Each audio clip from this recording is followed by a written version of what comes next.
જન committee member છે જિલ્લા તકેદારી સમિતિનો.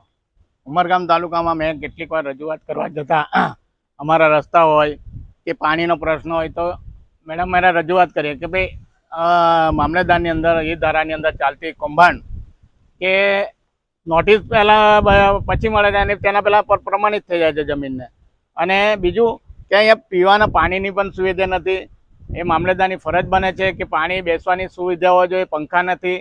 અને બીજું કે ઉમરગામમાં જ્યારે લોક દરબારની ચર્ચા થાય છે, લોક દરબાર હોય ત્યારે એને એમ કે પ્રશ્નનો ઉકેલ થાય છે, પણ પ્રશ્નનો ઉકેલ થતો નથી. આ હું ગુજરાતના મુખ્યમંત્રીને પાસે રજૂઆત કરવા માંગુ છું કે ગુજરાતના મુખ્યમંત્રી જો લોક દરબાર ચલાવતો તો તેના પ્રશ્નનું નિરાકરણ આવવું જોઈએ. છતાં આ લોકશાહીની અંદર આર્થિકોને દબાવવામાં આવે છે અને તેને નબળાને કહે છે કે તમે રજૂઆત કરવા જાય તો હું તમને 107 ગાલી દઈશ. શું આ પ્રજાના હિત માટે અમારે કામ કરવાનું નહીં? પ્રજાના અમે દલિતો કાર્યકર્તા છે. દલિતોની વ્યક્તિ કે આદિવાસીની હોય, કોઈ જમીન લઈ કૌભાંડમાં જ પકડાતા હોય તો જમીન પણ એ લોકોને બીજાની વારસાઈ થઈ જાય છે. અને વારસાઈ થઈ જાય તો બચારાને અપીલમાં જવા કે છે તો અપીલમાં જાય કેવી રીતે કે બચારા ગરીબ માણસ પૈસા લાવે ક્યાંથી? અને આ પૈસાના ખેલ ચાલી રહ્યા છે.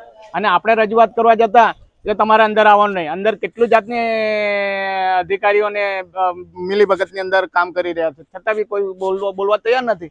કેમ કે માણસ કહેવા જાય તો આપણે ગુનેગાર, પણ એના જ વસ્તીઓને તપાસ કરવામાં ખોટ જમે. આજે એન્ટ્રી 2001થી 2024 સુધીની જો એન્ટ્રી કાઢવામાં આવે તો કેટલાની અપ્રમાણિતના દાખલાના લીધે બચારા આજે વર્ષો સુધી આટા મારી રહ્યા છે.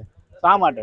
પ્રજાને સુખમાં શાંતિ અને સમૃદ્ધિ જોઈ અને વિકાસનું કામમાં લક્ષ્ય આપવું જોઈએ. આજે મામલતદાર 5 દિવસ રહે, 10 દિવસ નથી. આજે એવું બધું જાતિના દાખલા લેવા માટે કેટલા લોકોને ફાંફા મારવા પડે છે. અને પ્રજાના હિતના માટે અમે સામાજિક કાર્યકર્તા હોય અને અમારા પર જો આવી રીતે ખોટી રીતે દાવો કરતા હોય તો અમે નહીં ચલાવી દઉં. અમે ગુજરાત સરકારના સંવિધાનના હિસાબે બાબા સાહેબ આંબેડકરે કીધું છે કે સંવિધાનથી તમારે જીવવાનું છે ને સંવિધાનથી જ મરવાનું છે. જય હિન્દ, જય ભારત, જય ભીમ.